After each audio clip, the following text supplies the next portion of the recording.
Good evening, everybody. I am Tatum, the founder of Guardian Voice of the Missing, and I am joined today by Erin Knabel. We are going to talk about her sister Andrea, who went missing on August 13th of 2019. Please feel free to comment if you have any questions. There's been several questions that we're going to ask Erin to kind of clear up some of the speculations that have been going on, maybe some new information that's going on in the case, what we can share. Just remember that we cannot share everything because of law enforcement and protecting that chain of evidence on us finding Andrea. So there may be some questions that you guys ask that we are not having the ability to say at this time. So Erin, thank you very much for agreeing to do the podcast and coming out and talking about your sister. I know it's been 4 years. That is a long time. You know, one day is too long. And my prayers go out to your family and your loved ones and everybody that loved Andrea. You know, she was a big part of the missing persons world herself. And I think that's like the big thing is, you know, she was an advocate and, you know, going missing, you know, I think a lot of people think a lot of us advocates and law enforcement and PI, we're all, you know, protected and nothing can ever happen to us, but, you know, it can. And so I'm going to let you kind of talk about, you know, who Andrea was, you know, kind of give, you know, a scenario about who she was and everything. So I'm going to let you just talk a little bit. Can you tell us about who Andrea was as a person? I'd love to tell you about Andrea. Yes, thank you so much. Growing up, she was like a second mother figure. And I know a lot of times when you have a big sister, especially the oldest one in the family, they're like a second mother. But Andrea, it was like she was born to be a big sister. Really, she would take care of us, and if she saw me and Sarah getting into something that could potentially be dangerous, she'd warn us and, you know, get us out of it. She liked to also play family pranks on us a lot. There were so many different things funny things she did in our childhood. And I remember one day finding a book in her room, and I said, "That's where she got all of those pranks from." Like, for example, she'd say that we were having an ice cream tasting contest, and she was the judge. And you know, of course she'd eat some of our ice cream. You know, but she would just do silly things like that, you know, it made life really fun being with her. I know when we were teenagers, she was really the person that taught me to act like an adult, you know, like at the coming of age stage in your life where you go from being a kid to an adult. She taught me how to put makeup on.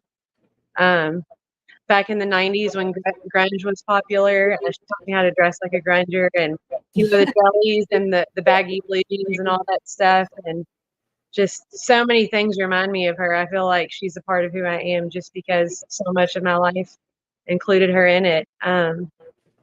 As an adult, I really looked up to her a lot. She's extremely smart. She switched schools when she was a kid to be in an advanced program because the private school she was going to was not challenging enough. She got her bachelor's degree at U of L, and she's always really had it together, you know, like had good jobs and was able to take care of herself really well and pretty much do whatever she wanted. So I definitely looked up to her a lot as an adult. I used to tell her that she's it's like Dr. Jekyll and Mr. Hyde, you know, like we're exactly the same in certain ways, but I'm like the more calm, reserved one, and she's like the over the top, silly, fun one, you know, where she could just walk into a room and make friends. You know, I'm the one where it's like I have to be comfortable and I have to feel things out first, but she's just naturally very, very social. She had a lot of friends. Some people would have heard it being called this personality type, a healer. I know a lot of us out there like to help people and, you know, make things better, whether it's like remodeling your house or, you know, helping out a friend that needs something. And she was that to an extreme. She liked to help people. And as it got closer to the time of her going missing, I'd say that it was starting to attract like a different type of crowd and I was kind of, you know, trying to explain to her nicely, because that's kind of, what the person I am. I don't want to hurt anyone's feelings. I was nicely explaining to her, not everybody wants to do a better job or wants to get better. Some people just want to rely on the kindness of people around them and continue what they're doing. I was having those talks with her about setting boundaries with people, things like that, because I did feel like her friends were kind of taking advantage of her. So yeah, there were some issues with that shortly before she went missing, to the point where what I've thought this whole time is that she left with someone that night and something unexpected happened. That's what I've thought pretty much from the beginning, just because it matches um, the pattern of her life, just what she was doing. She was staying up later than I was staying up, definitely, and she would hang out with friends. So to me, it just all kind of fits. But we're still not sure what happened. Right. Can you tell me about the relationship that she had with other people in your family? Like, what was her relationship like with your mom when she disappeared? They got along really well, for the most part. The thing about my mom, and I love her for this, she's the kind of mom that will give it to you straight. She believes that good or bad, you need to know what the truth is, and I agree with that. You want to hear, like, say there's something I could be doing better, for example.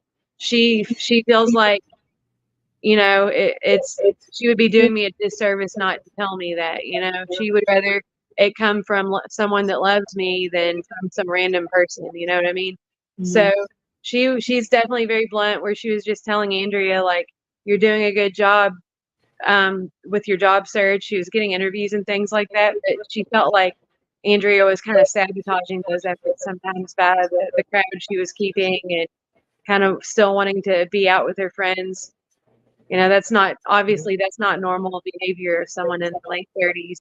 So she was concerned, and my mom, she would do anything for you. On one hand, she can have a sharp tongue, but she would go to the ends of the earth for you. So she was going to doctor's appointments with Andrea and multiple different doctors, just doing everything she could to help her get better, giving her advice. Yeah. Did they ever have conflict right before she went missing? Were they having like some conflict with? I would say arguments, for sure. She was arguing with all of us, pretty much everyone that loved her. The way it felt was like everyone that truly loved her, that was really on her side, she was, argumentative with us. But those people that were wanting to hurt her, those were the people she was trusting. Like, it was like she had it backwards. You know what I mean? Right. That's why we were we were worried about her, and that's why my mom was wanting her to see doctors and things like that, so that we could get to the bottom of it.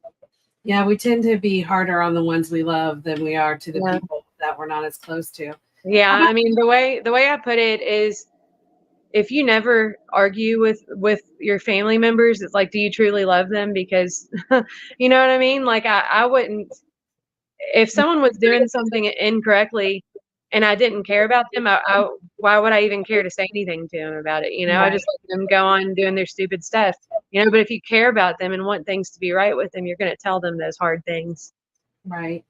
And how was she with your dad? Because I know that your dad, Mike, has been a really key asset into looking for Andrea since she's went missing. What was their relationship like?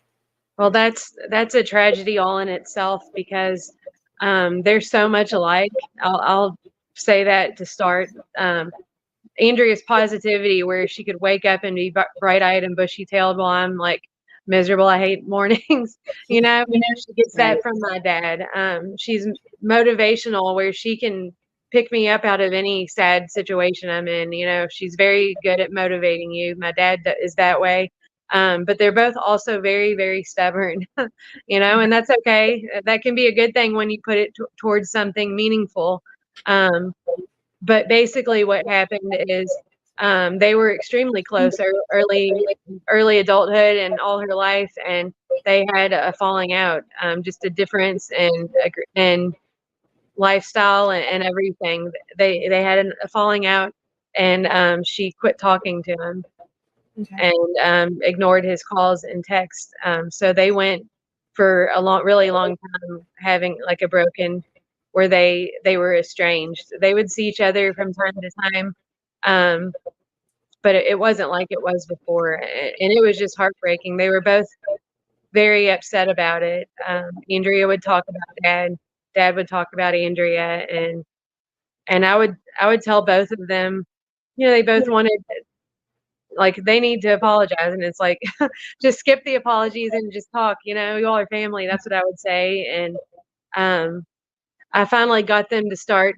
Like, my dad and I were doing this. We were playing tennis at George Rogers Park. That's a local park here. It's actually the park where my dad learned to play tennis. He plays it on a pro level, um, and like does travel tournaments and things like that for his age group. But he learned tennis at this park from a man that was teaching children for free. So me and Dad started teaching tennis.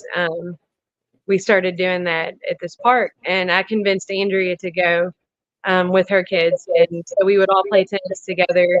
This was like weeks before she went missing, and Dad told me that at the end of one of those tennis lessons that we were doing, he gave her a hug, and that was the last time he saw her. So they had just begun to like fix everything and come together when she went missing.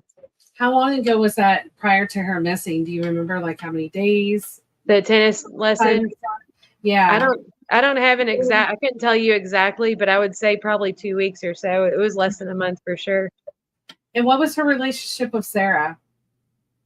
Her and Sarah, they were pretty close because Andrea, she was a really good mom, a fun mom, and very active in her children's lives. But she also liked her adult time. She liked getting dressed up and going out with Sarah. And Sarah didn't have any children, and so and she liked to do similar things. So they had that in common, where they liked going out with their friends, like going to nice restaurants or going to a bar, just normal, just things like that. Um, so they would get together often. So I would say Andrea and Sarah were very close. That was clear. Me and Andrea were really close. Sarah, I love her to death, but we just were two really different. I've had children for the past 19 years. I've been a mom for a very long time, and she didn't have any children, and she lived out of town. Excuse me. I'm pretty much more of like the settled down person, where I work. If I do like fun stuff, it's usually with other people that have kids, like Right. adult friendly stuff is what I really prefer to do. So her and I mean, of course I saw her every holiday and get-togethers at my mom's house and things like that, but we didn't talk on a regular basis. Right. And so Andrea was staying at your mom's house, and Sarah and Ethan lived there, and then your oldest son Nathan lived there, correct, at the time of her disappearance? Yeah. So not exactly. Let me explain to you. So Andrea had been evicted from her last home, and Andrea was living there. Sarah and Ethan were staying there. Sorry, I keep getting notifications on my phone. No, you're fine. I am too. Sarah and Ethan were there temporarily because of construction. He owns a construction business apparently, and they live in Lexington. They've lived there since Sarah went to UK, so they've probably been there for about 20 years, and they own a house in Lexington. So that's their home. But when you're doing renovations on 2 bathrooms in a house, it would be silly, to drive an hour and a half between Louisville and Lexington every day to go home and go to sleep. So they were temporarily staying there while the repairs were being worked on, I would say. And my mom, when they started the repairs, my mom was not living there because the bathrooms were not working. So she would go to work in the morning. After that, she'd bring them dinner or stuff to eat and spend time with them and eat with them, check on what was going on. And then she'd go stay at, I believe she was staying at her friend Patty's house. And that's where she was the night Andrea went missing. And then my son was there working on helping learn the construction, because Ethan's been in our family now for a very long, 2 decades. So he's kind of like an uncle to Nathan. So he was there learning about construction. So how was the relationship between Ethan and Andrea? Did they get along? Yeah, I remember when Sarah and Ethan first arrived. I remember it was a day or two before the 4th of July that year. And Andrea was so happy to see both of them. She was excited. And when they got there, she gave both of them a hug. And we celebrated one of my son's birthdays that is around 4th of July, and did fireworks and things like that together. So, I mean, from it's always been just like normal family stuff, but I feel like since Sarah and Andrea are really close, that because of that, her and Ethan are also friends, just a normal situation you'd see in a family. And how was the relationship between Nathan and Andrea? Did they have a good relationship, or did they get along? Or I would say definitely. Nathan's a very smart, very intelligent child. He's been, we've had him tested, and he tests off the charts for like above advanced for as far as his grades and everything. And I would say he's more on the quiet side. He's an introvert like me. So Aunt Andrea would always bring out the silly side, make Nathan laugh, help him open up, I would say. And when I was pregnant with him, obviously I wasn't very old. I was 19 when he was born. And Andrea told me, if you decide, obviously, like there was no question in my mind. I always wanted my son to be there, but people were telling me, you can put him up for adoption. And I was thinking, like, that's crazy, And I was talking to her about it one day, like, I can't believe people are saying this. And she was like, and I said, how would you feel about this? And she was like, well, you can't be mad at them. They think they're giving you good advice because you're a young mom, And she goes, but I don't want you to give him up for adoption, and I'll be there for you every step of the way. And she meant it, and she kept that promise. So she was an extremely active aunt in Nathan's life, his entire life. So Nathan loves Andrea a lot, and he's told me that he has PTSD from this, just like, clearly I do too.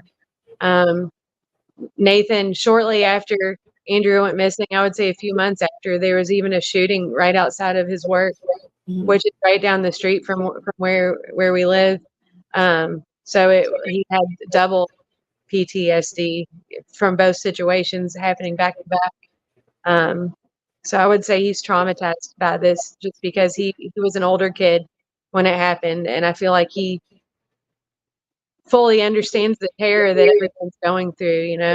Like, you try to hide it from the younger kids as much as you can, but he was going through it, with the full knowledge and the full gravity of everything. So it's been a lot, but I think that he's also been very strong through this, and I'm proud of him for that. Right. Okay, a couple questions that just came up. Someone wants to know, how did Andrea get into advocating for the missing? And just for anybody to know, if you have any questions, feel free to. I have several that have been brought in, but if you have questions, we'll try to get them answered. Just comment. So, how did Andrea get into being a missing person advocate?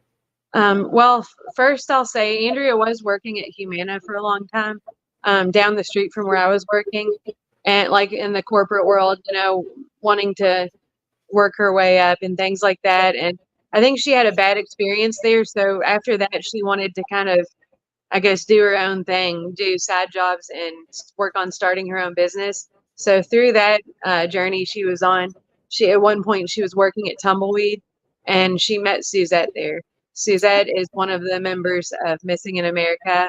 I'm not sure if you guys are familiar with the Finding Andrea show, but they kind of paint her out to be a villain in there, and that completely took me by surprise, because that couldn't be further from the truth. Suzette has been very supportive and helpful through all this. But yeah, it was through a coworker, and with Andrea, how she likes to help people, it was a perfect fit for her.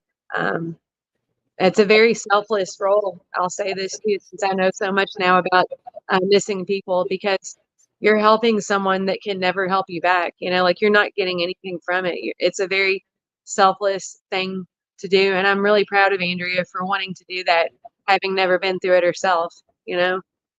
Right. Someone was commenting on your camera.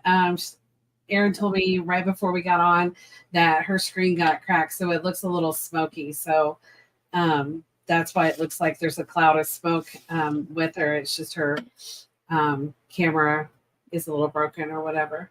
Yeah. So let's talk about, for anybody that doesn't know about our case, let's kind of talk about what happened the night that she, like, was there anything that was different prior to her, the few days prior to her missing, that she came up missing? Was there anything significant that had happened with Andrea? Was she struggling with anything? Was there new people that had came into her life? Was there family disagreements, or, leading up to the day that she went missing? I'd say all of the above, yes. But yeah, like I was saying, people were coming over to my mom's house all hours of the night, and they were not very like forthcoming. They weren't, when someone introduces themselves to you and they use like a nickname, and that's all they tell you, that is concerning, right? Right. That's not normal. It's not what you want to happen. Especially if you're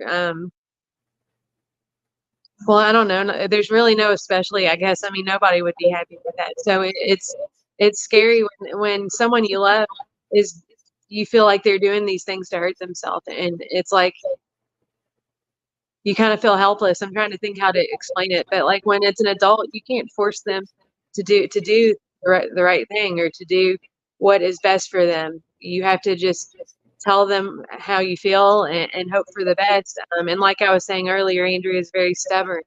She wanted to find her own path, and way of life, and she wasn't listening to any of us pretty much when we would tell her what we think she should do. And we were giving her rides. And one time, for example, a friend took her to Walgreens to get some medicine for her face. Her face was breaking out, and he left her there. I don't know if they argued or what, but in my opinion, there's no reason to ever do that to someone. So Right. that's the kind of people that she was around. Another thing that happened before she was evicted is that all the TVs were stolen out of her house.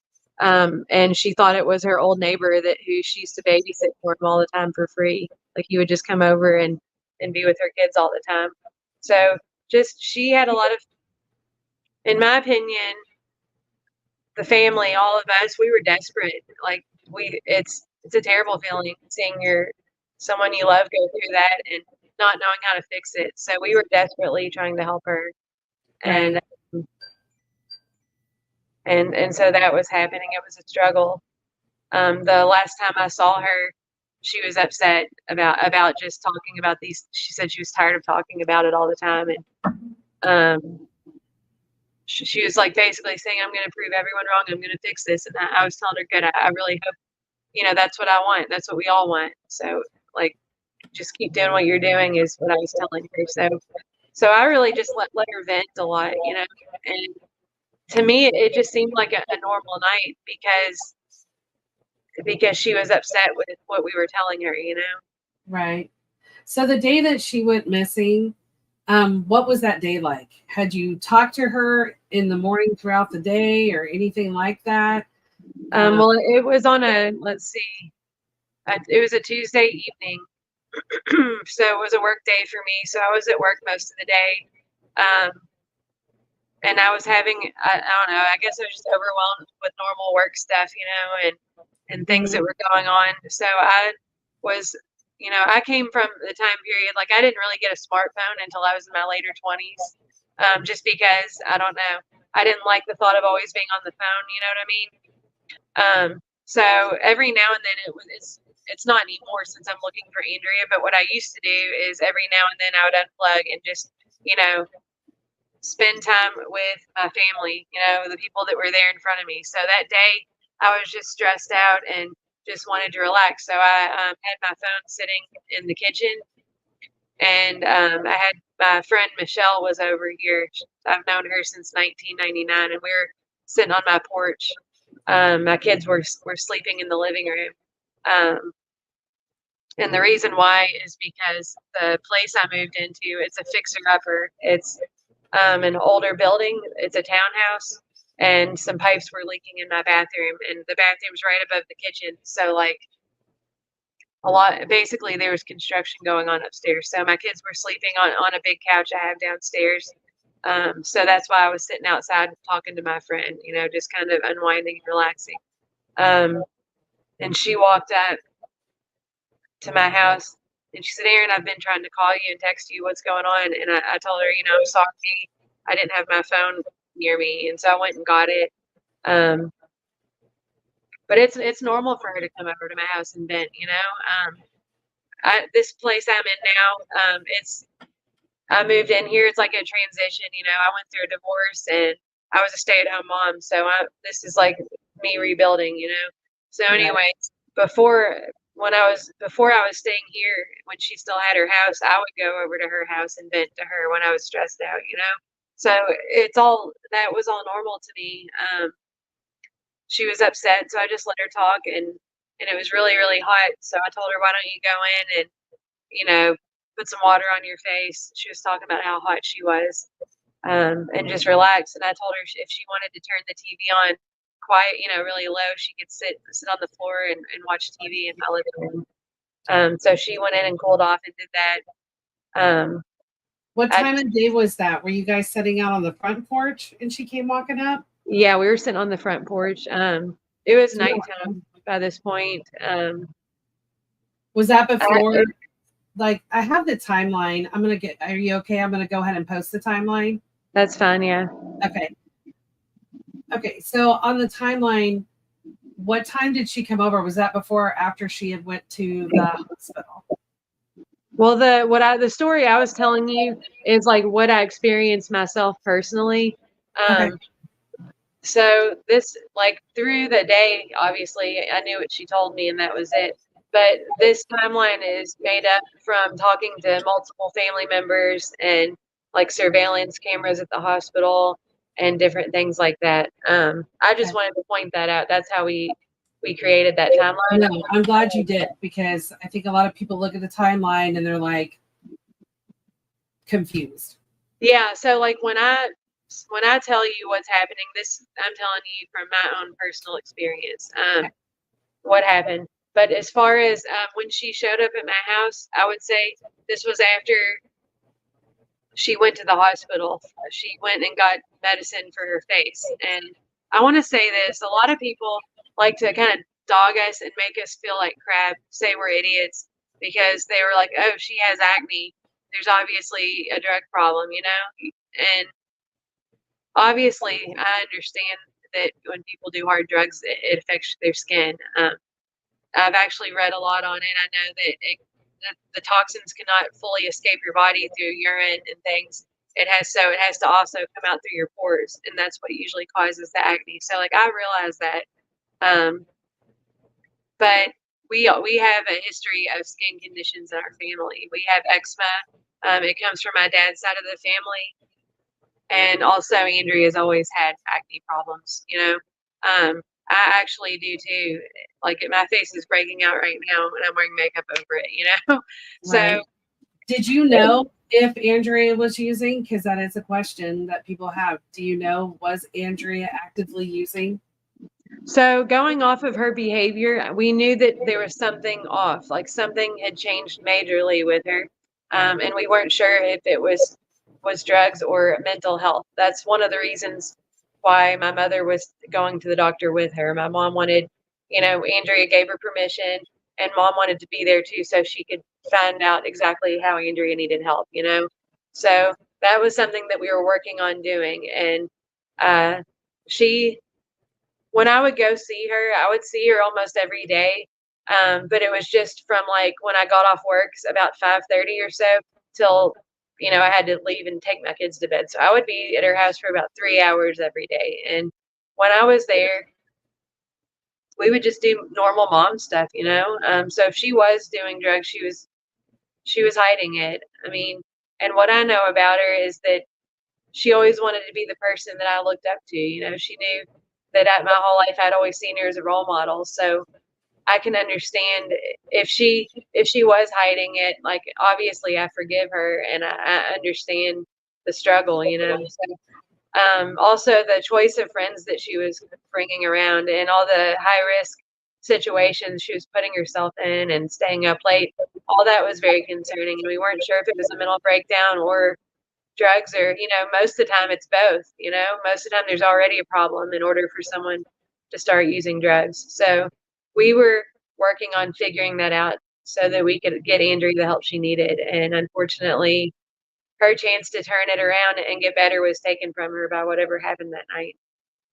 So that night at the house, at your mom's house, there was like a podcast that happened that said that you got, I don't know that you in fact were there, but like there was a discussion during dinner or whatever, that they had sat down and had dinner, and maybe there was a discussion, and maybe people got upset, like maybe you guys were trying to do an intervention or talk to her.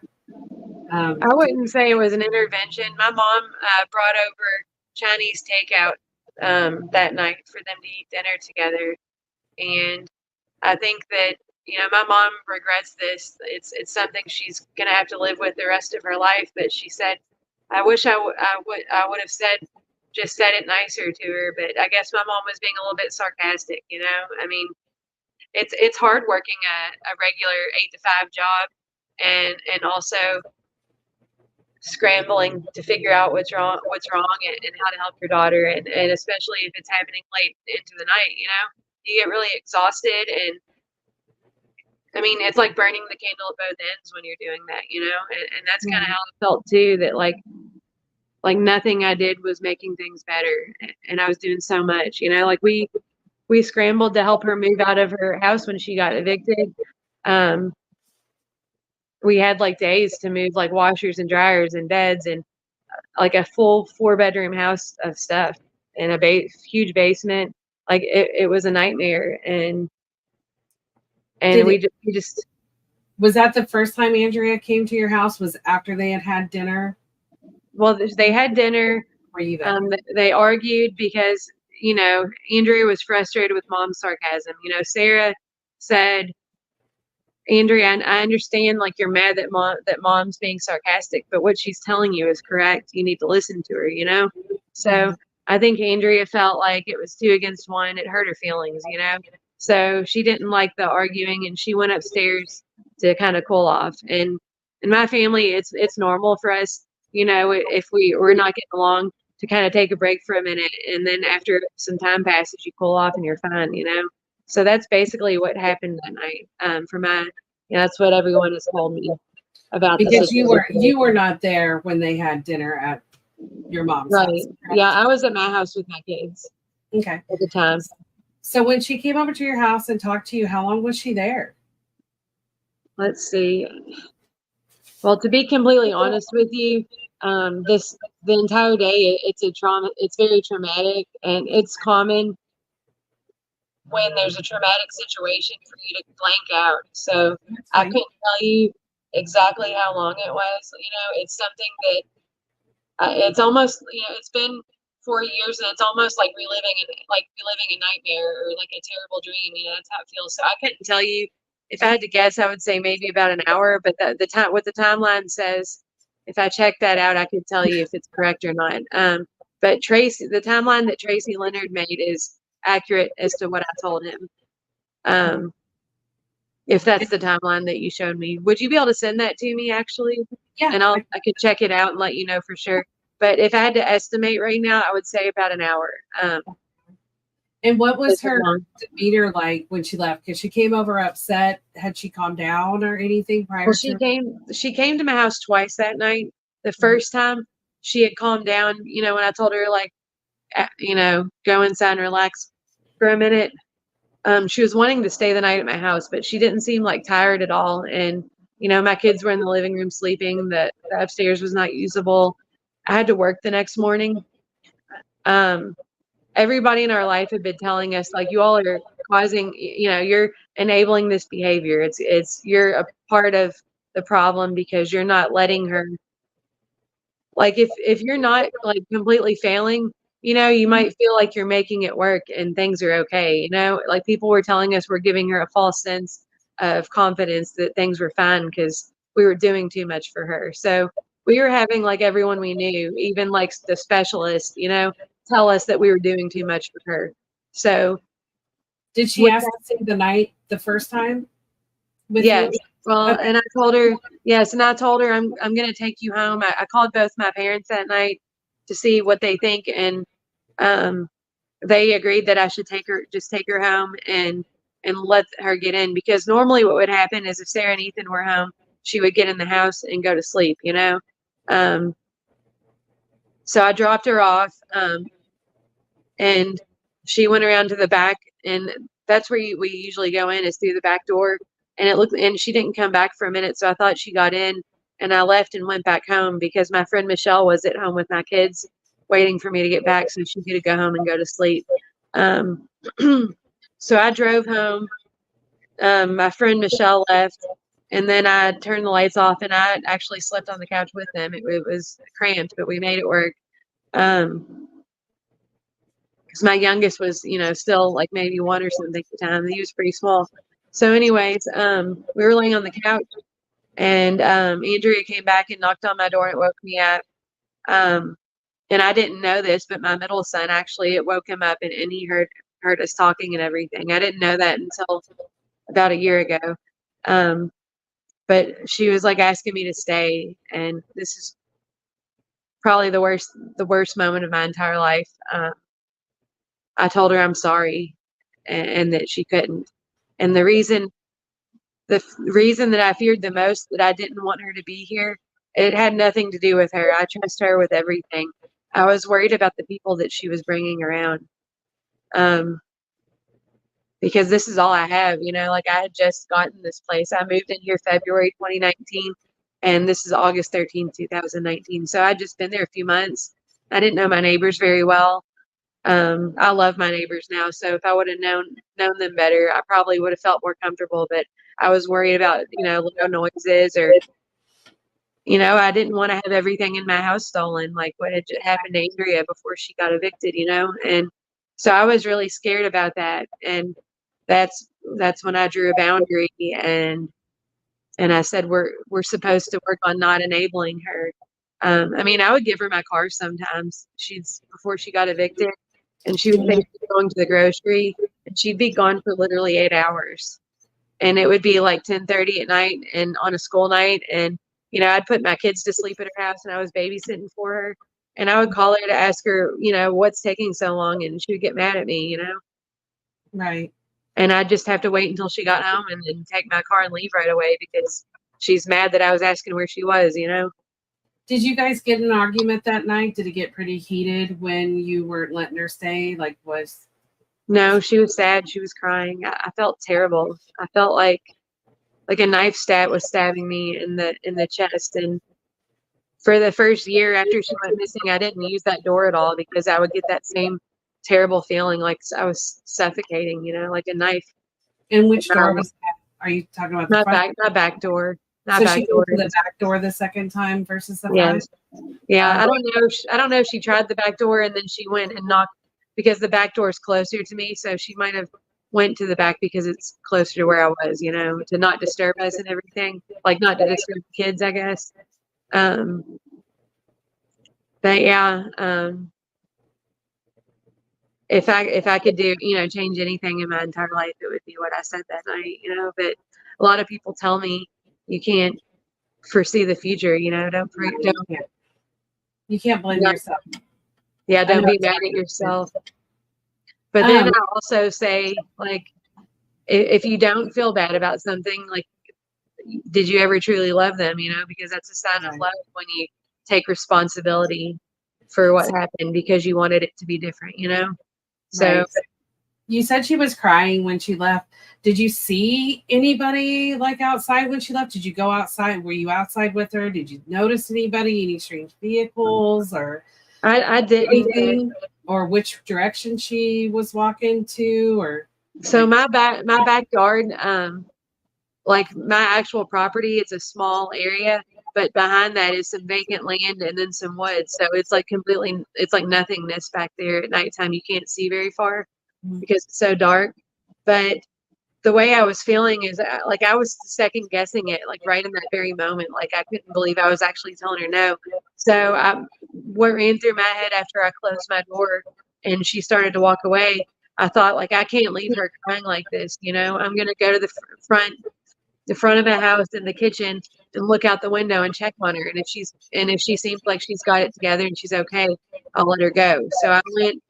That was my like I can't do that to her. I can't leave her crying. So I went and looked out the window and she looked like she had, you know, taken a few breaths and calmed down and she was walking along the sidewalk out here towards my mom's house. And she wasn't crying anymore and she was looking at her phone, kind of like doing this motion to her phone, like what you would do if you're scrolling through your contacts or something or your messages maybe.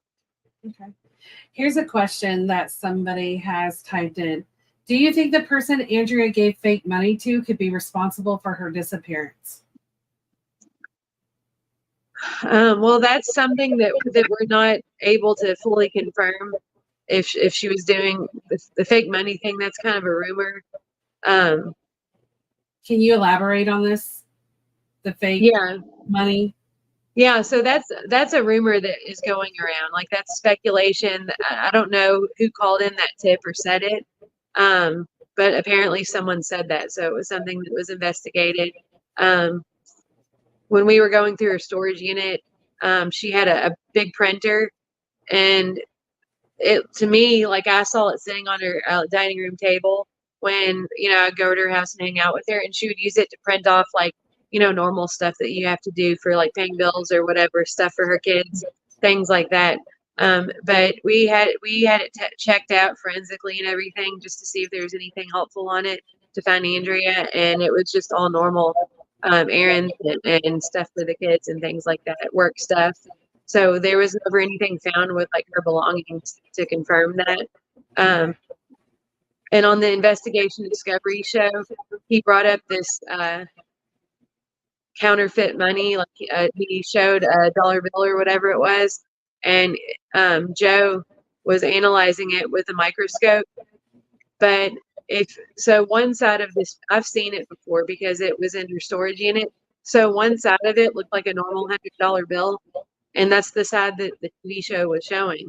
And if you turn it over to the other side, it has huge bright red Chinese symbols on it. So like any idiot could look at it and say, oh, one side's normal, one side has red all over it, right? So in my opinion, they purposely, on the TV show, they purposely showed the normal side. There's no need to use a microscope when there's big red symbols, So to me, that was a dramatization to make it, quotation marks, more interesting. A lot of people like to capitalize on personal tragedies and losses in families, and that was an example of someone doing that, like wanting to make things more interesting to make more money. Okay. So I didn't see anything to confirm that. Okay. But I can't, I wasn't with Andrea every second of the day, so I'm not sure if that was true. Okay. But it is possible, since I think some bad associates or friends caused this. That's how I feel. So I guess really it is possible. Right. Next question was, why would the media report that since remodeling was going on at your mom's house, it was a possibility Andrea might be in the house? That made it sound like the family may have done something to her. What would make them think that? The media doesn't report that. I don't know if they mean the news or if they mean the TV show or what, but where that came from is people speculating that online. You see people commenting that. But like the news and stuff, they repeat that, they talk to us and they talk to police, and obviously I'm doing everything I can to find Andrea. If we already knew where she was, I wouldn't be doing this. Do you think that could come from about the hole in the wall in the one bedroom? Yeah, and that's another thing that is completely false. It's an example of people wanting to act like they know stuff and people wanting to look important. So that's another thing that's not true. So I'll start with the hole in the wall. I'll explain why that's not true. So that bedroom, that was Andrea's bedroom. That's where she was sleeping when she was staying at my mom's house. And So which bedroom was that when you went upstairs? upstairs and to the right. To the right. Yeah. So on the back of my mom's house, there's a bathroom in the center. To the left was a bedroom. To the right was a bedroom. So this bedroom on the right was Andrea's, and so that would mean the wall to the bathroom was shared with the wall to Andrea's room, and that was the bathroom was being worked on, and it was completely gutted. Like new floor. They took the sink out. There was like a cabinet, that was bolted into. Well, anyways, what I'm getting at is it caused a crack in the wall, and the crack was like a hairline crack, at the very top of the wall, close to the ceiling, Okay. and it went down about a foot. So if you look at your ceiling and think of a line going down about a foot, that's way over anyone's head, So that's what I personally saw with my own eyes after Andrew went missing. And it makes sense, in my opinion, for that to be a crack from, construction. So, and another thing that is wrong about that is that the walls in that house are plaster. And I'm not sure who all are familiar with like plaster walls, but that's like almost like cement or something, they're extremely hard walls. That's not something that you can just, if you fall back, the wall's not going to give, you're going to give, you know what I mean? Right. It's not easy to put a hole in a plaster wall. Like you'd need was Andrea's room painted a certain color? Yes. And I have a group, it's called Andrea Knabel Missing in Louisville, Kentucky discussion group. And I actually created a post addressing the hole in the wall. And I tagged the person who said that, who claims to be psychic. She's in the Missing in America group. I tagged her in it and I said, can you please elaborate what you mean when you say there's a hole in the wall? You saw a hole in the wall. I said, do you mean you saw it like in a psychic way? Because in my opinion, if you're saying like that's what I saw in my psychic head, that would make sense because like I know you didn't see it in reality because it was never there. You know what I mean? So did she tell you what color the wall was?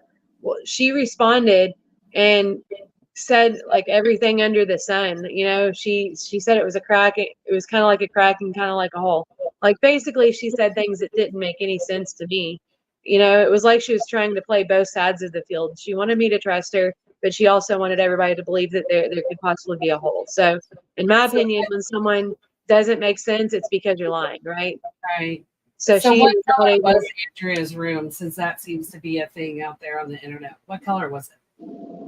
The woman who was psychic said it was purple, and it's actually light green. So she was completely off. Like, there's no way that you can say that green is like purple, So, were there any other rooms in the house that were purple? Maybe she was okay. No. The only time that Andrea's ever lived in a purple room was when I was probably like 2 years old, and Andrea was 3 years older than, she was 5, and that was in our old house before we moved to Chickadee, Right. So the crack was a real long time in Andrea's room, but it was because of the construction that was going on in the bathroom is what had caused the crack. Yeah, it was like a hairline crack. Like you could barely see it. And it was way up at the top of the ceiling. And not top of the ceiling, but near the ceiling. Okay. All right, because I know that has been like a big deal between like the show and just everybody talking, on the internet and stuff like that. So that was the question that had came in, was about that. Somebody asked, were the woods behind the house searched? Yeah, I'll talk about all the searches of where she went missing from, because that will also address Andrea being in the house. So as far as the woods behind my house, the Jefferson County, I think it's Canine Association, I believe. I think it was Tracy that called them out. So I'm not sure on the exact name of that, but we had a search team with dogs come out and check it right after Andrea went missing. I go hiking back there, and I've looked myself just because how can you not think about it, and I've not seen anything Also, Ted Leonard searched back there with his dog. He's a police officer. That's Tracy's brother. Didn't find anything. We've also had cadaver dogs come to Louisville. So there's, let me think what it's called. Hugh Center for Missing Persons. That's a well-known search organization. They did an amazing job for me. But we mapped out what needs to be searched. What can we do to clear areas? Because the other dogs up until this point were search dogs, like where they trail and track. So you would give them like a shirt or something of Andrea's, and they might be able to find her living or, something of hers. But cadaver dogs are completely different. They find you when you're deceased. They find human remains. So when people pass away, there's no way to tell who you are by the scent. They just look for human remains in general. So I said my idea for the search was for them to start at ground zero, start like at the places that we know she was last. So that's my mom's house and my house, because believe it or not, there's even people that blame me for it. So I just wanted to get rid of all the rumors and gossip so that we could move on to where she actually is, So they searched my mother's house, they searched my house, and they found let me think of the wording. They did not take interest in either house. That's how they put it. Because like there's taking interest in something where they need to have a second dog come and check it. And then the dogs will also like do a specific sign where they know for sure there's something. Like some dogs sit and some dogs point. They all have their different tells when they know for sure. So anyways, there was no sign of any human remains. A lot of people don't realize that most building materials in a house are porous. For example, concrete is one of the most porous ones. You know how it's kind of rough? Well, if you look at it under a microscope, there's many tiny holes in it. Walls are porous. And just with the ventilation system, air conditioning and things like that, when going through the house, the dogs would be able to smell through that. Right. My mom has hardwood floors too, so wood, obviously, there's cracks between so that's all porous. They checked the yards, they checked all up and down my street and the woods. So as far as cadaver dogs are concerned, there was nothing. The police also checked my mother's house. This is probably days after Andrea went missing, and they had a full forensic team. They had maybe 6 vans or something like that, and they were there for like 8 hours. And to my knowledge, they didn't find anything of interest. So, another quick question with that about the dog, with the police searching and everything. So, you guys, it was reported that you guys didn't report her missing or get an official missing persons report for 4 days after she went missing. 3 or 4 days after she went 4 missing. days. Yes. Okay. And how long was it before the police came and searched your mom's house and your house after that official report got made? A few days after. I'm not sure exactly. That's another thing that was a big blur. So what I did, I'll tell you about how we all reacted and what we did. So Tuesday, August 12th was, when most of that timeline occurred. And then Wednesday, August 13th, like at 1:30 or so, or 2 in the morning is when, the last known whereabouts of Andrea happened. So I was asleep. I woke up, went to work like normal. I assumed that she went to sleep. And everything was fine when they woke up in the morning, because that would be a normal situation in my family. So early in the morning, my mom made a group text, or she messaged the group text. It was me, Sarah, Andrea, and Mom were in the group text. And she said, "Has anyone talked to Andrea yet? I haven't heard from her." And to me, I thought, what would be normal for Andrea would be her spending the night at one of her friends' houses, and she was probably still asleep, because on days that she didn't have her kids, it would be normal for her to sleep until like early afternoon, Mhm. This was probably like at 8 or 9 in the morning, I would guess. So I was just, I was thinking, well, that bothers me that mom has it, that mom's worried, but at the same time, I know that she sleeps in. So I just thought, I'm going to make a mental note. I'm going to check on her later on, And then late afternoon rolls around about, I'm working this whole time. So I was, focused on getting through that. And my mom messages about 3 or 4, something like that. And that's when I was really like, that's not normal for Andrea not to answer us back or answer my mom back, you know? So that's when I really first started to worry. Um, I started messaging all her close friends. Amber was the first person that I messaged because that's who she called her best friend. They were roommates before she lost her last house. Um, that's where she was going and staying the most, was at Amber's house on the nights that she didn't come home. So Amber didn't answer the call or answer my calls or texts. And that's something that would drive me crazy about that girl. You know, sometimes she was available and sometimes she wasn't. And so I would call, you know, close family members. I even called, you know, family members that we don't usually talk to on a regular basis just in case. Because Andrea tended to have closer relationships with everyone, you know. So I called everyone in our family.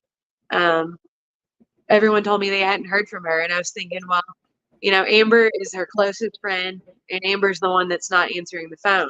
So I thought, obviously, she's with Amber. You know, that's what I had thought, and that's what we all kind of thought. But I thought that's not like Andrea because she forgives easily. Like Andrea would forgive so easily to the point when she would get mad at me, like I couldn't even be mad back because I knew that, like, you know, I knew like 30 minutes later she'd be happy, and it just, you know, I loved her so much, and so I thought, like, that's not like her. Why is she doing this? And I was like, she must be really mad. I sent her a text telling her I was sorry, and telling her I wanted her to get help, and so that we could go back to having a happy life together. You know? Can I share that text message?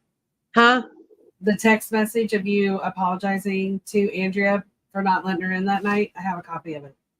Okay, yeah. And I definitely, I said things to her that I regret saying, obviously. I said things like, you know, I didn't want you to ruin my life that night, you know? Right. And So, I feel bad for that, but I mean, that's how I felt. Like I was worried that my house would get robbed or something. yeah, because this is one of the text messages that was out on one of the posts that I think some people, you know, have a lot of feeling or emotion about is, you know, the fact that her last text was like at 1:10 a.m. and then you didn't respond to her until 5:42 p.m. that night. So people are wondering, why was there such a long gap?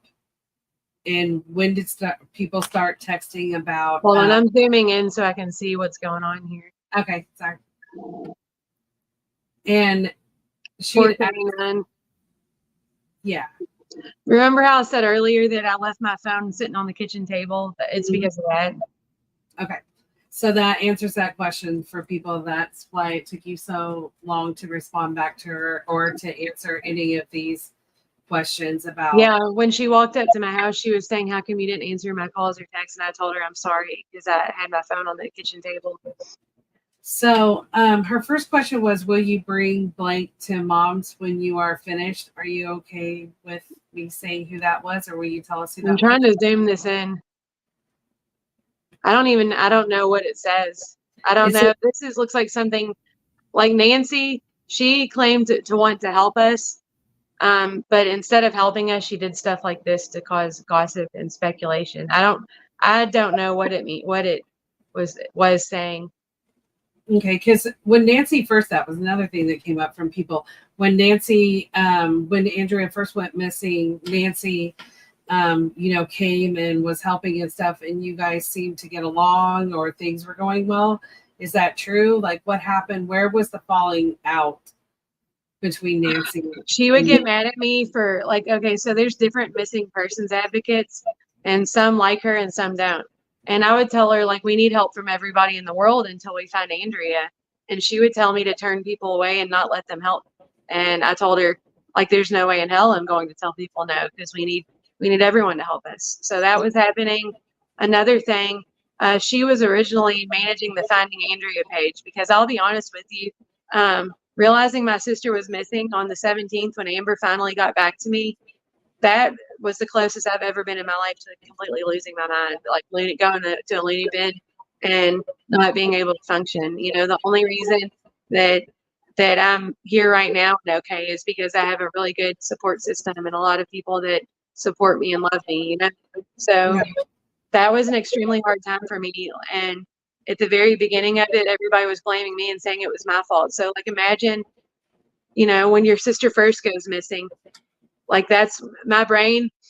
I learned later, but from a psychiatrist on the Nancy Grace show, that your brain will tell you things to soothe you, because it's like maintaining the equilibrium is what it's called. So like when I knew nobody knew where Andrea was, I was panicking, but in my head I was saying, don't call the police and tell them, because she's gonna get mad at you. She's probably just fine, And so like when reality is conflicting with what your mind is telling you, it's like your mind is trying to calm you down so you don't go crazy, So that's like a psychological phenomenon that happens. So that's what was happening to me. I called the police and reported her missing, with everything inside of me telling me that she was okay. It was the worst moment of my entire life. Right. So anyways, on top of that, I start getting the world, getting it out in the world, telling it on social media, and what ended up happening, I thought that everybody, like what you see on the movies where, everybody stops what they're doing and tries to find the person. That's what I expected and thought would happen. Well, everybody just goes on about their life and just does whatever. And on top of that, the people that, you try to get to help you, they start. Well, let me see what this says. That equilibrium explanation. Is it just exactly the case for so many who delay asking for help? Yeah, like I genuinely thought Andrea was going to get mad at me, Like I thought that she'd call me up and be like, "Why did you do that? I was just mad." It was terrible. But that same day I called the police. But anyway, so I was reaching out to everyone asking for help, and I expected, for people to care and want to help me. And there were a lot of people that would do that, but tons of people just started calling us all murderers. So on top of having my sister missing and trying not to lose my mind from that, I had everybody, I was telling everybody I knew, from my first grade teacher to my boss to my boss's boss, everybody I'd ever known my whole life about this. And then there's these random people jumping on saying I'm a murderer and I caused it, So like that was probably the weakest moment of my entire life, where it feels like not only is she gone, but everybody's blaming me instead of helping, So because of that, in order for me to keep my own sanity and be able to work, be a mom, and look for Andrea, Nancy said, "Oh, I'll help run the social media. I'll straighten it out. Don't worry. I'm an experienced volunteer. I'll figure this out." So I let her run the page early on, in the very beginning. And when I finally, when I felt like I had the strength to handle the social media side, I started looking through it, and she was turning it into like a game. Like she was fighting with everyone. She wasn't being mature. And so her fighting with everyone instead of looking for Andrea is another reason why we had a falling out, because she wasn't being productive. So with that text message that is posted out on social media on one of the Finding Andrea pages, I'm not for sure which one it came from, that was sent, was saying that Andrea was asking for you to bring Nathan to the house. Do you know why she would have wanted to see Nathan that night? I mean, I told you they were working on construction, not Andrea. Andrea could have been saying that for them, but they were doing the construction thing. And when that was happening, he wanted to learn how to do it. But I mean, that little yellow space where it was blocked out, that's not big enough for the word Nathan. So that I don't know what it says, because that was like 3 phones ago. And like I said, my memory is not great. I told the police everything when it first happened, and gave them access to my phone and all that stuff. So, I mean, they have everything, but I don't remember what it says. But it does, in my opinion, that's not a big enough space for the whole word Nathan. Okay. That's just something that came to me and someone wanted to ask about. Do you think that maybe some of the reasons why people thought that you guys were involved was about like the neighbor reporting that she could hear construction going on loud, like saws and stuff going off that night, and then people leaving early in the morning type of stuff? Well, I wasn't there. I was at my own house. I stayed away from all the construction stuff. But as far as Sarah and Ethan, that's when they were working on the house, to my knowledge. I don't know, because I wasn't there. But what they said is that's when they were working on the house. And I've been there, like I would be there during the daytime, like when my mom was there and stuff. And I never saw any kind of saw at all. So that's puzzling to me. But yeah, I mean, the only explanation I have for that is that they were working on construction. Right. And that night, because in the documentary said about how she couldn't get in the house, that's why she came back, the second time or whatever. Do you know why the locks were changed and when they were changed? The locks were not changed. What happened is they added a lock to the door. So there were two locks. There was the original lock and the new lock. And it was related to the friends that were coming over at all hours of the night. And I feel like that was warranted. My mom, that's where we've lived since I was like 3 years old, like why you don't want someone coming in and destroying all you have, Plus they had expensive construction tools inside that could be, people steal that stuff. They didn't want that taken. Did they have any break-ins at the house? There was a break-in after Andrea went missing. And there's not been any other break-ins in the area. Was anything taken? What? Was anything taken during that break-in? Yeah, they stole my mom's car, and they stole some electronics, like I think an Xbox or something. Okay. And my mom found a cell phone as well, like that didn't belong to anyone in the house. Like maybe they dropped it. What? That whoever broke in maybe dropped the cell phone? Yeah, that's what it looked like happened. Okay. Have you guys been able to recover anything? Any of the stuff that was taken, I guess. Her car, she did get her car back. Okay. But they stole just like everything inside of the car. Okay. Another question. It's not really a question. Oh, actually, here's another question. Did anyone in your neighborhood have Ring doorbell cameras that could have caught Andrea walking or sitting, or somebody picking her up in a car? There were some Ring doorbell cameras along the path. It was mostly in Audubon Park. So the Audubon Park yards, they're bigger front yards, and most of them were either like where you could only really see the porch clearly and everything else was more blurred, or they were. Audubon Park's also a bird sanctuary, so there's a lot of big trees. So just for all those reasons, or some of them weren't even activated, like they had it hooked up but not turned on. Dad, Tracy, and what we did was we went, and then also Mark Baker, who's no longer with us. The four of us went door to door checking for Ring doorbells, and we I wrote down the addresses of anyone I saw that had a camera that didn't answer the door, and Tracy said he'd follow up with those people. So to our knowledge, none of them had anything useful. And there's actually a walking bridge that connects my street, Fincastle, to Audubon Park, and that's the way she got from my place to my mom's. And I just recently found out that there were cameras on that bridge in parking lot. So that's confusing to me because I went to the Fincastle office and asked if we could check the cameras, and the only cameras that they showed us were the ones for the office. Like they have cameras on their front office, but that's way further down the street, closer to Poplar Level Road. So that footage was never looked at. The bridge. Oh wow. Yeah, so that needs to be checked if it even can be checked anymore. But the Nightingale Apartments.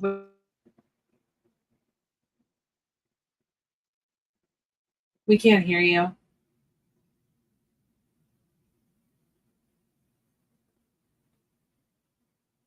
Sorry, my hand hit a button.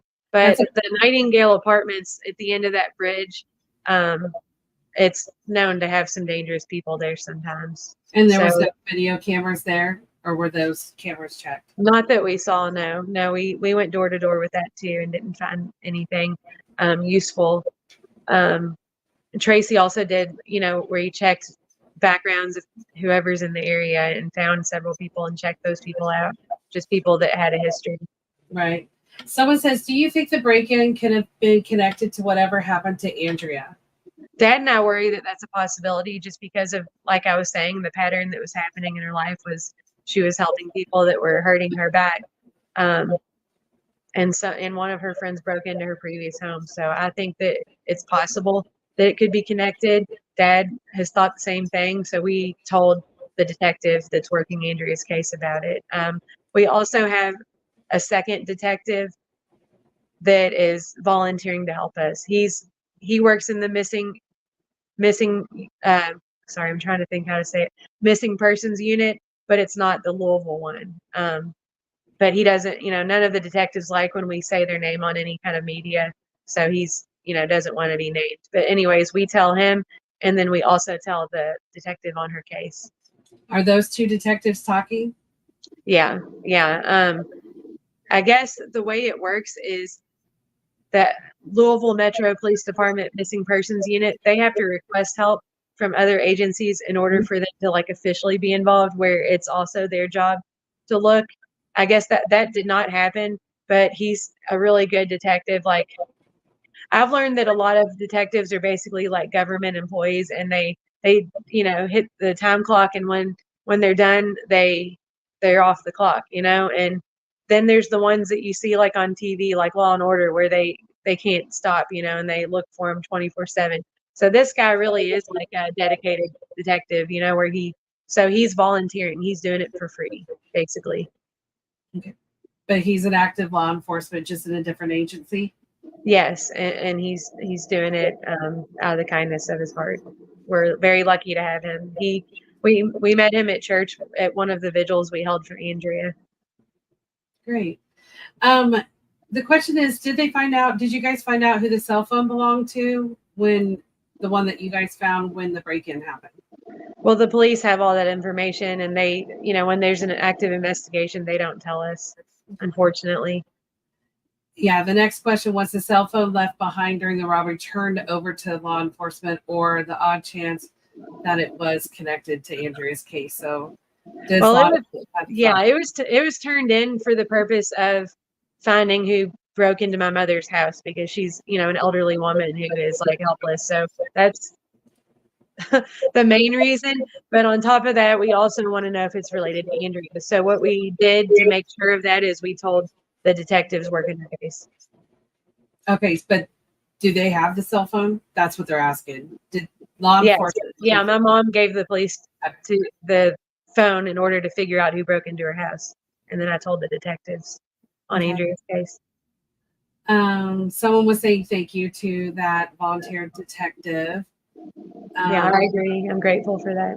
Somebody is asked recently, it was just posted about remains that were found, and wanted to know if there's any news on the most recent remains that have been found.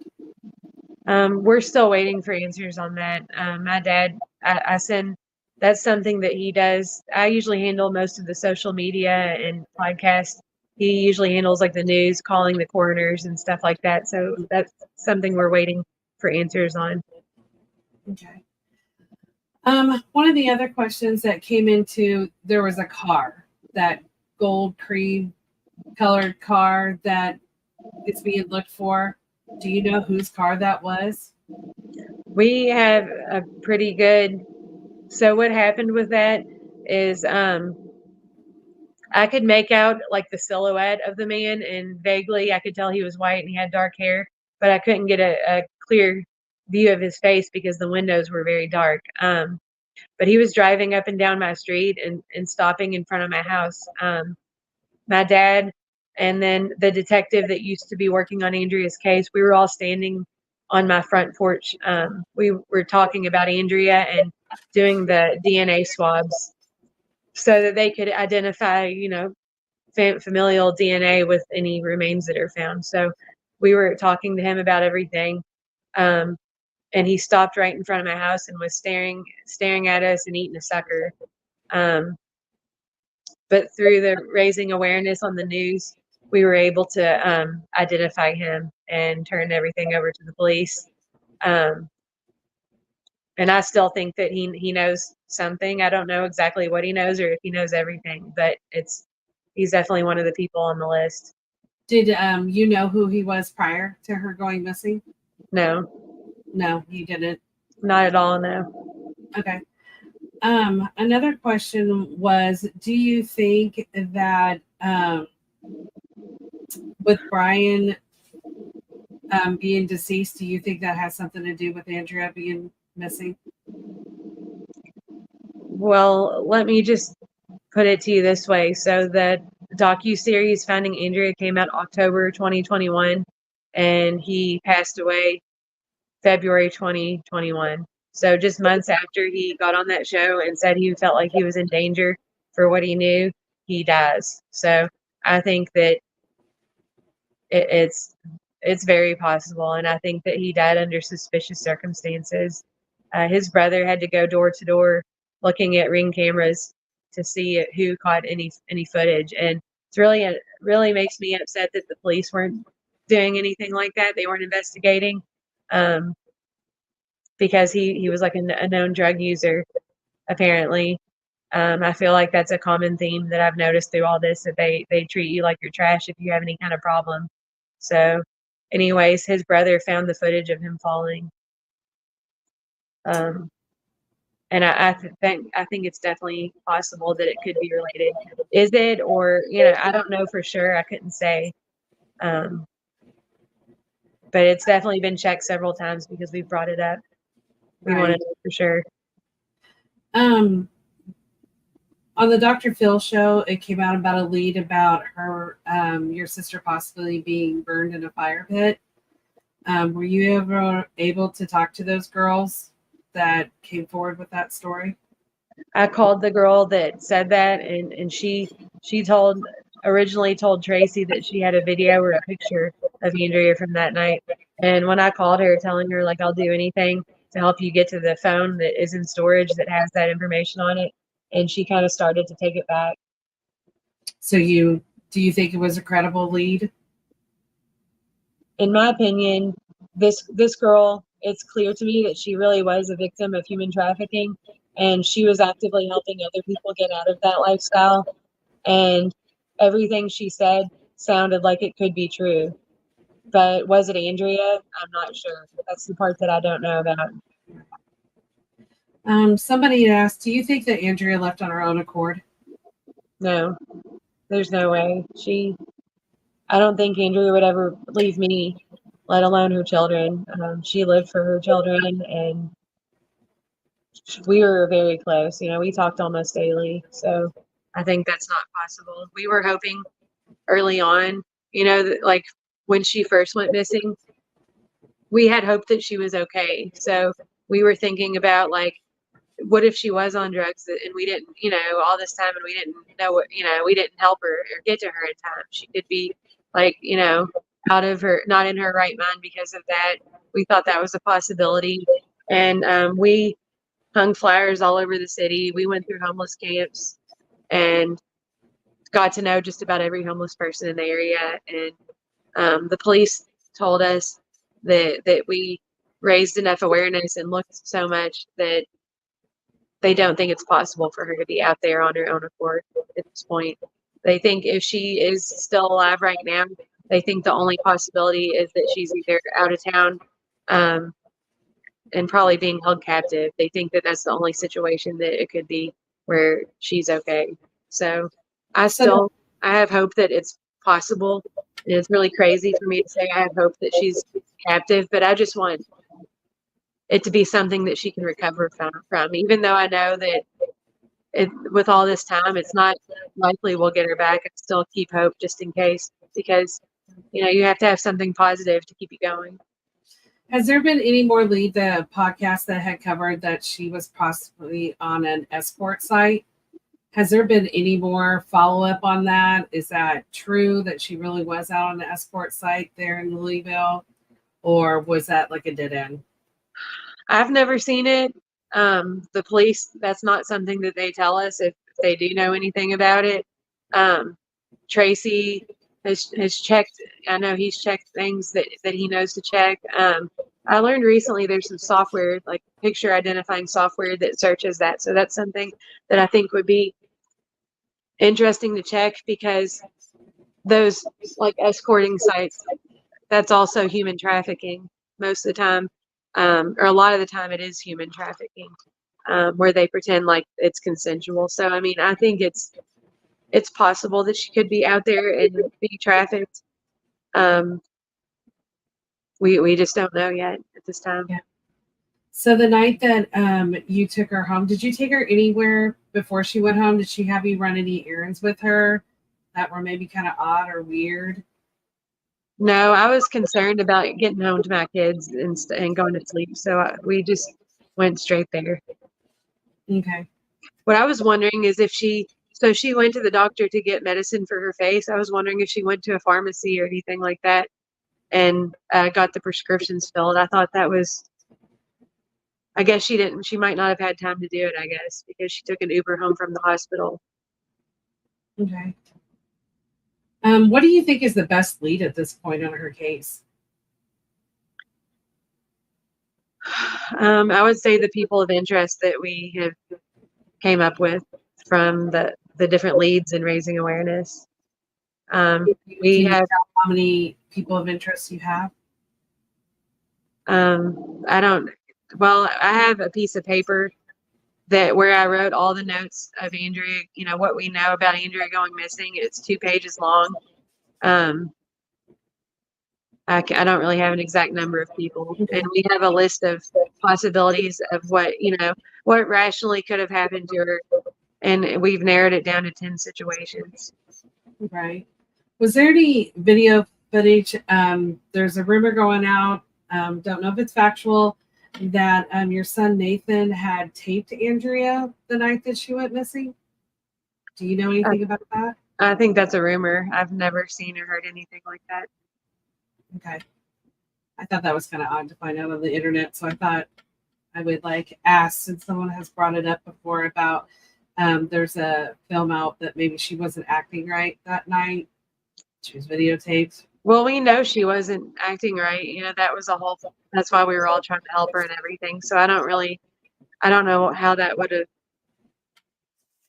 came out. Like, why would that happen if it was, you know what I mean? Like, we already saw it every day. So it didn't, Right. I can't see any reason why he would do that. Okay. And I want to say this too. It's very common for people that go missing to be vulnerable, you know. Usually it doesn't happen when you're at the best point of your life, you know. We all go through ups and downs and highs and lows in our life. And usually when someone goes missing, it's when they're at a bad point in their life. So, Andrea, these things I'm telling you because I'm wanting to be transparent, but this does not define who she was. She's an amazing person, and there's so much more to her than these problems. And I think it's a shame that she's being known for these things, these terrible things that were happening in her life, because there's so much more to her than that. She's an amazing person, and she had so much potential. I feel like she could have been something different, but someone stole that chance from her.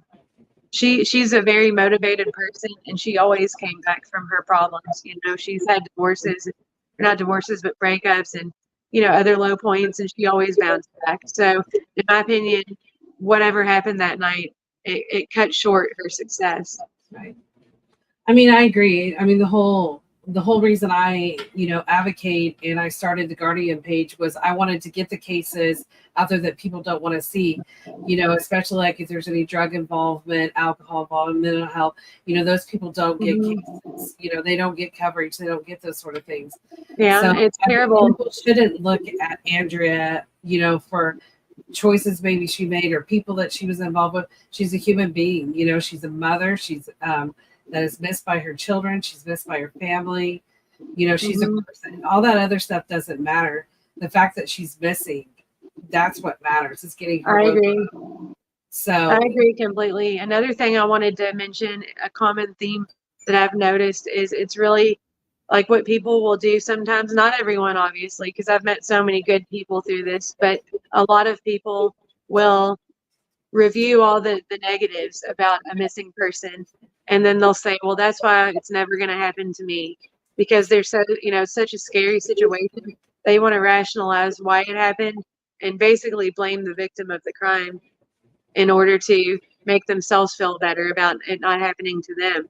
But in reality, when you push people aside like that, and they pretty much don't matter when they go missing, it makes it more likely to happen to you, because when the general public doesn't care about finding missing people, the next one that goes missing could be someone you really love, like what happened to me. Absolutely. Some of the questions are that people are upset about, the kids being brought into it. These are conversations that are going out on the internet. They're out there, and I think they need to be addressed so it can be shut down if it needs to be shut down.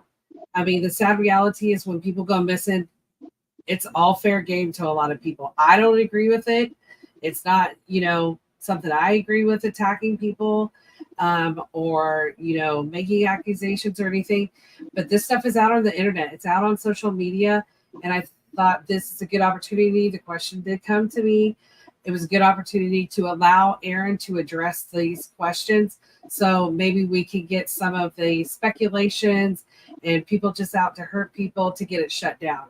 So Yeah, I know it's hard for you, and like we talked before, not only with me being an advocate, am I there to protect the missing person, I'm here to protect the families as well. And with Andrea's case, there has been a lot of craziness in between. Yeah, I've had people, I've found out that people like steal pictures of my children off social media, and they basically have stalked my children because of this, which is really pathetic in my opinion. Like, find out where they go to school. They've done all kinds of crazy things.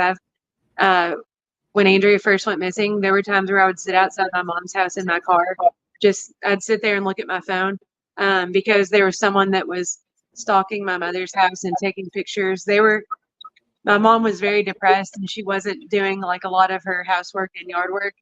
And people were going online saying that it looked like it was abandoned. And that scared the crap out of me, because that invites people lurking and people committing crimes to my mother. So because of that, I was sitting outside of my house just waiting. At that point, when you've had that many terrible losses happen to you, it's like you're just waiting for someone to do something wrong, because if they do, you're going to make sure they pay for it, call the police, held them accountable for it. So I've caught the person that was taking pictures of my mom's house. I wrote down her license plate number, and she's still out there. Her husband's name is Tim Gray. Erica is her actual name. But when I told her that stalking is a felony in the state of Kentucky, and I have a lot of evidence that she's been stalking, she deactivated her account and started using her husband. So I wonder how he feels about her committing crimes under his name. I don't know. But anyway, she lives on Audubon Parkway. If these things happen, I mean, I think this is a great thing to bring up, just even for any other families. If this stuff is happening, you've got to get it turned over to law enforcement. The families go through enough. You guys, having people harass and, speak terribly and steal pictures and stuff, that stuff needs to be handled. And the sad reality is, with these cases, it happens all the time. I've dealt with some pretty ugly people in some of the cases. Yeah, it's disgusting. Like, for a long time, I was scared something would happen to me, something would happen to my children. I thought we were all going to be next, because we've had so many tips. I mean, there's the people that do human trafficking. If you get too close to them, there's rumors that they'll kidnap your kids or you or kill you, worse. So there's been so many scary things through all this, let alone random weirdos. Like, there's just people that are bored and they think of it like gossip pretty much. And they hurt. It's really terrible. They don't realize that to us it's real. It's real life. It's what we live every day. Right. Someone had asked, was there anybody else helping Ethan on the house other than, like, your son obviously helped, when he could. Was there anybody else that was helping him? Not to my knowledge. There was no other people, just Ethan was doing it basically himself. Yeah. Oh, okay. Yeah. That's what I know. That's what I know. But as far as what the police or other investigators, I couldn't tell you. Right. Is there any new tips out there?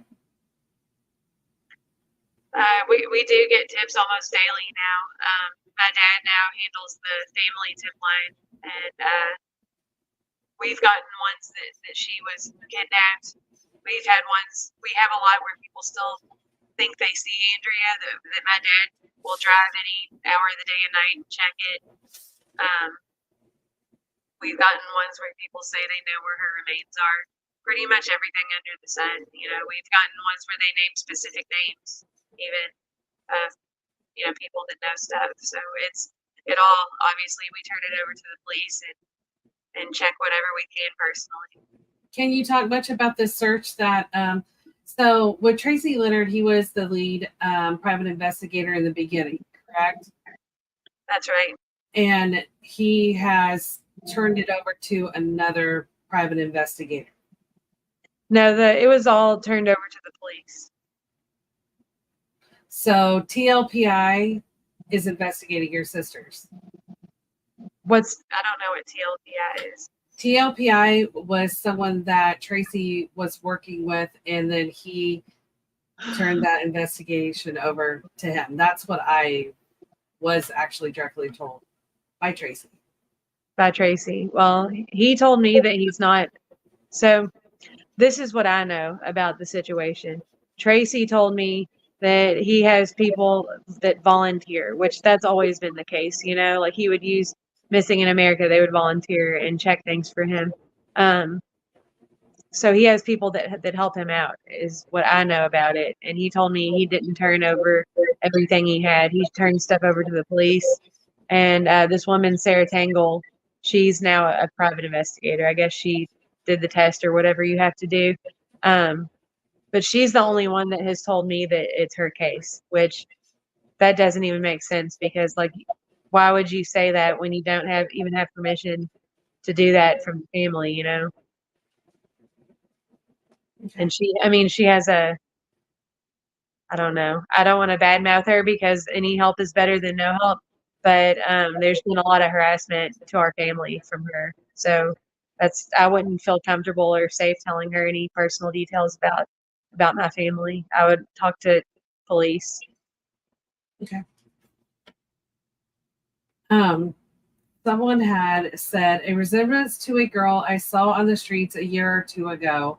She had short hair, though. I asked if she needed shoes and went in a store and bought her shoes. She was alone, but with a guy across the street behind a bank. Have you heard anything about this? No. So if you think you see my sister, the thing to do is call 911 first, like right away, because it's an emergency. Take a picture so that we can see if it's her or not, just in case you can't stay with her. We prefer that you stay with her until the police come and check her ID. And then also call the family tip line. It's 502-806-4840. But it's disturbing to me to hear things like that. I don't know. What is it? How long ago was that sighting? Whoever made that comment about a sighting, can you say how long ago? They said a year or two. Yeah, a year or two ago.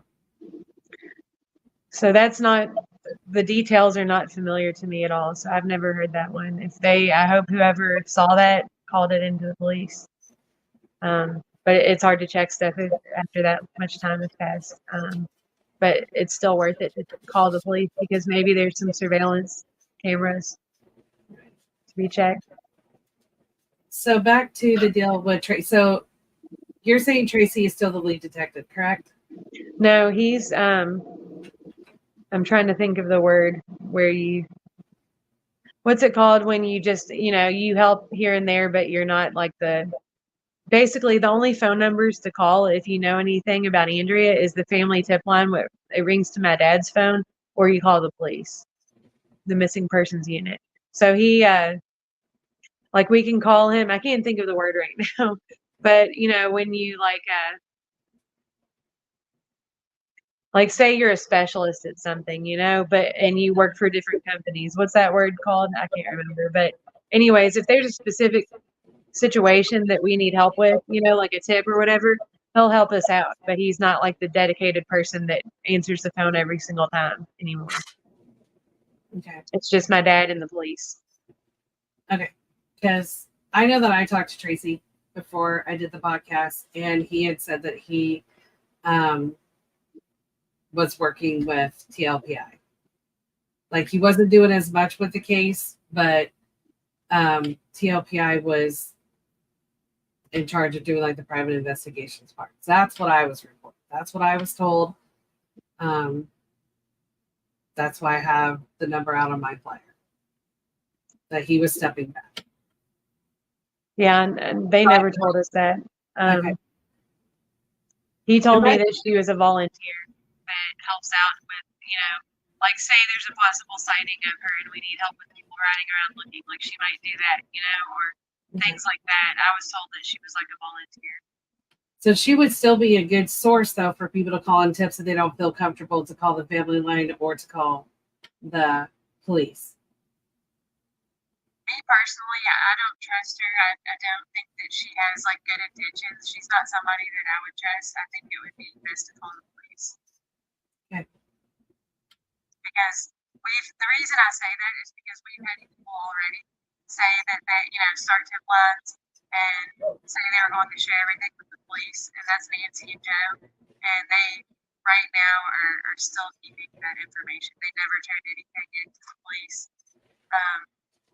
My dad just recently spoke to Nancy, asking her, please, like, if it's okay if you don't want to give it to us. Obviously we're not the police, but at least give it to the detective that's working Andrew's case, because she said like she doesn't want anything to do with it anymore. She's moving on. So she first told my dad, yes, I'll give it to the police, but then she told the detective that called her, she said, you have to come here and get it. She lives like in Florida, so I'm not sure if the police are going to go there and get it or not, but she's keeping that. The show came out in 2021, so she's been holding on to everything that she's collected about Andrea, whether it was the tips or whatever Joe investigated for 2 years now. So that could be holding up Andrea. So I just don't want that to happen again. So for me personally, the only ones that I trust and I know, like, want to know answers are my dad. Okay. And from my knowledge, from what I've been told or whatever, is that TLPI is actively working with law enforcement and giving over tips that they receive. That's good to hear. That makes me happy. I mean, like, Sarah has been actively working, talking to law enforcement, giving any leads and tips to them. That's what I've been told, and that was confirmed. That was confirmed to me by Tracy as well.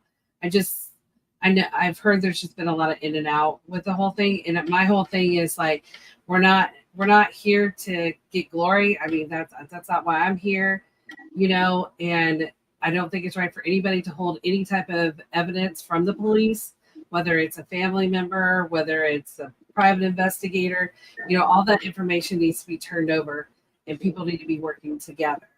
I agree completely. Because like you said, this could be holding up the investigation. What do you mean? What could be holding up the investigation? If people have tips, if people have information, like you were saying, Nancy and Joe have all this information, they haven't turned it over. If that's true, they haven't turned it over. They could have a piece of information that law enforcement may have another piece of information that leads is the piece that's missing to finding her and locating her. I agree. And the police have called Tracy, or not Tracy. The police have called Nancy and Joe, and they didn't return their calls. Joe's passed away a few months ago, I think. So hopefully, I feel bad for his family, and I don't like to go too much into how I feel about all that, just because he's not here to defend himself. It's not really the right thing to do. But I think that Nancy now should do the correct thing and give it to the police one way or the other. Right. That's the answer. Someone saying, Caitlin texted me, I think that is the woman that started not long ago and said she was a PI. She contacted me and blocked me. I will tell you, I have done investigation where Sarah Tangle is a PI. TLPI is an actual investigation. It's been checked out, the records and everything. So she is a legit PI. And I know she's worked with Tracy on a lot of cases. So I hope that answers someone else's question of who TLPI is and who Sarah Tangle is that you brought up. So she is a legit PI. And I just wonder, you trust Tracy, because I've never seen anything really posted about her being. That's why it was asked. The reason why so many people feel the way they do about Sarah Tangle is because she attacks everyone. And like, for example, she'll ask me like personal questions about, my life or Andrew's life or, things that are confidential. And if I tell her like, I don't know you very well and I don't feel comfortable talking to you about this, she'll start like screaming at me and blowing up my phone and accusing me of crimes and acting like she's going to call the police on me. And I'll tell her like, call the police. I don't care. Like I can't, I don't need this in my life, like, so she can't, I don't know. I can't talk to her. I told what Dad and I do right now is we divide the responsibilities. Like what I'm good at, I do those things. What my dad is good at, he does that stuff. And she is more civil when she talks to my dad, so I let my dad talk to her. But most of the things that Dad tells me that she says or that she asks him about are like just really upsetting rumors. And my dad's always really upset when he talks to me about things that after talking to her. So in my opinion, all it does is it like re-traumatizes us and hurts us a lot dealing with her. So That's fine. my dad is bearing that burden. Right. And I understand that a lot of times in these cases, it is hard with, rumors that go around and you guys having to be, totally, victimized over and over and over. And yeah, and she's also made up a lot of rumors. At one point, so she's obsessed with her ex-husband. Okay. Can I stop you on that? I don't want to go into a whole nother case. It's not another. If it does not involve Andrea, I don't want to go over it. It does involve Andrea, and that's why I'm bringing it up.